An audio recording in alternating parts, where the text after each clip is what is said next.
Alfred ಕೊರೆಯಾ ಅವರು. ಇವರಿಗೆ ಈ ಬಾರಿಯ ಪಿಂಗಾರ ರಾಜ್ಯೋತ್ಸವ ಪ್ರಶಸ್ತಿಯನ್ನ ಈ ಒಂದು ಭವ್ಯ ವೇದಿಕೆಯಲ್ಲಿ ಪ್ರದಾನ ಮಾಡಿ ಗೌರವಿಸುವಂತಹ ಕಾರ್ಯಕ್ರಮ ಇದೀಗ ನಡೆಯಲಿದೆ. ಕನ್ನಡ ಸುದ್ದಿ ಪತ್ರಿಕೆ ಪಿಂಗಾರ ಬಳಗ ಮುಂಬೈ ದಕ್ಷಿಣ ಕನ್ನಡ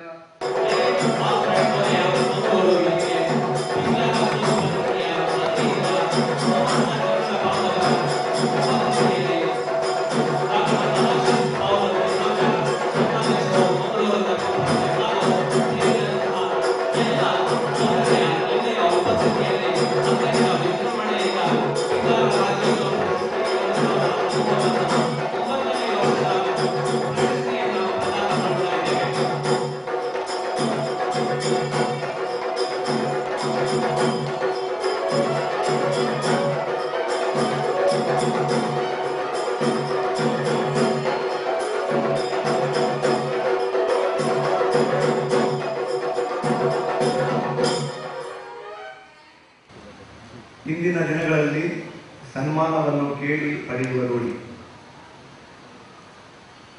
ಆದರೆ ಈ ಸನ್ಮಾನದ ಅರಿವಿಲ್ಲದ ನನಗೆ ಅದು ಹೇಗೆ ದಕ್ಕಿತು, ಅದು ಬಿಡಿಸಲಾರದ ಯಕ್ಷ ಪ್ರಶ್ನೆ.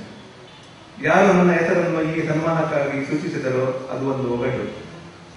ಏನೇ ಇರಲಿ, ಬಂದ ಭಾಗ್ಯವನ್ನು ಕೃತಜ್ಞತಾ ಭಾವದಿಂದ ಸಂತೋಷವಾಗಿ ಸ್ವೀಕರಿಸುತ್ತಾ ಇಂದಿನವರೆಗೆ ನನಗೆ ಪ್ರಚೋದನೆ ನೀಡಿ ನನ್ನ ಯೋಜನೆಗಳು ಫಲಕಾರಿಯಾಗಲು ತನು ಮನ ಧನದಿಂದ ಸಹಕರಿಸಿದ ಪ್ರತಿಯೊಬ್ಬರಿಗೂ ಈ ಸನ್ಮಾನವನ್ನು ಅರ್ಪಿಸುತ್ತೇನೆ.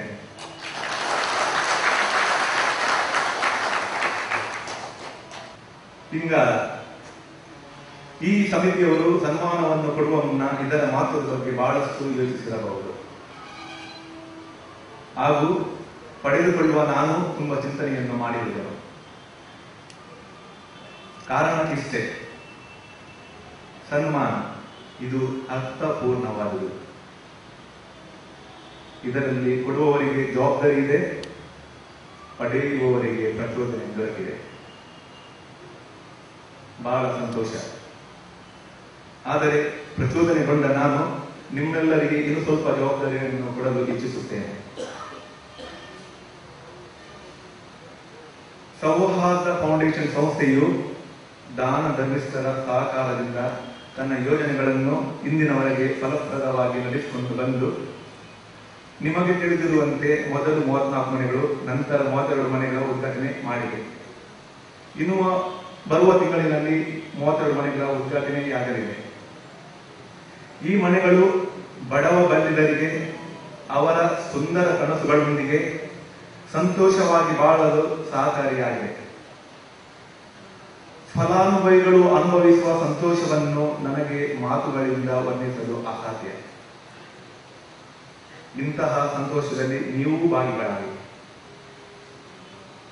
ಆದುದರಿಂದ ನಿಮ್ಮಲ್ಲಿ ನನ್ನ ಕಳಕಳಿಯ ವಿನಂತಿ, ನನ್ನ ಮುಂಬರುವ ಯೋಜನೆಗೆ ಇಲ್ಲಿರುವ ಪ್ರತಿಯೊಬ್ಬರು ತಮ್ಮಿಂದಾಗುವಷ್ಟು ಸಹಕಾರವನ್ನು ನೀಡಿ ಬಡವ ಬಂದಿದರಿಗೆ ಆಸರೆಯಾಗಿ.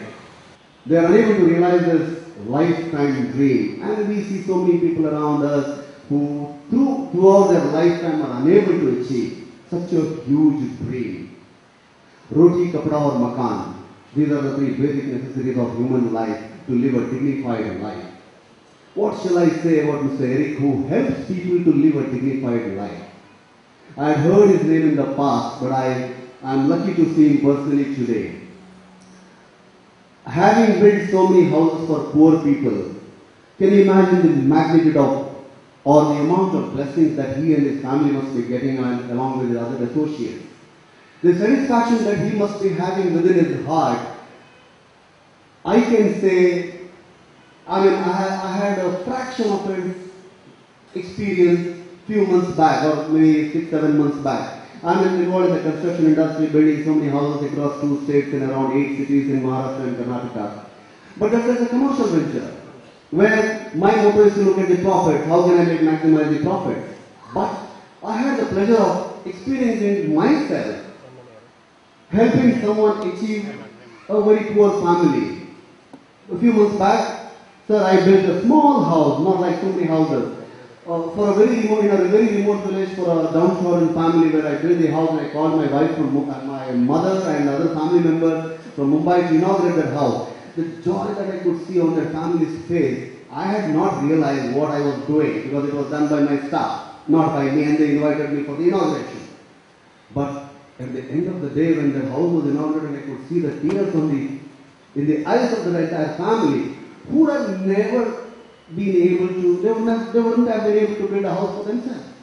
And here's the gentleman who has done this for not one family, two families, hundreds of the families. Roti, kapda or makan. Roti is being sold freely. Very few people do that.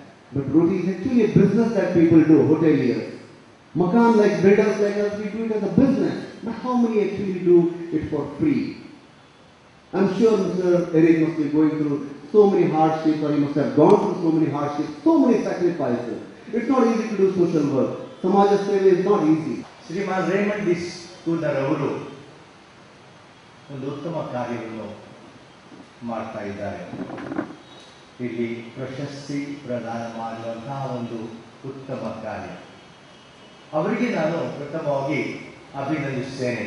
ಅದಕ್ಕೆಂದರೆ ಇವತ್ತಿನ ಕಾರ್ಯಕ್ರಮ ಪ್ರಶಸ್ತಿಯನ್ನು ಶ್ರೀಮಾನ್ Eric Alfred courier ಅವರಿಗೆ ಪ್ರದಾನ ಮಾಡುವಂತಹದ್ದು. ಈ ಕಾರ್ಯಕ್ರಮದ ಮುಖಾಂತರ ಸಮಾಜಕ್ಕೆ ಒಂದು ಅರಿವು ಅನ್ನು ಅವರು ಮೂಡಿಸ್ತಾರೆ.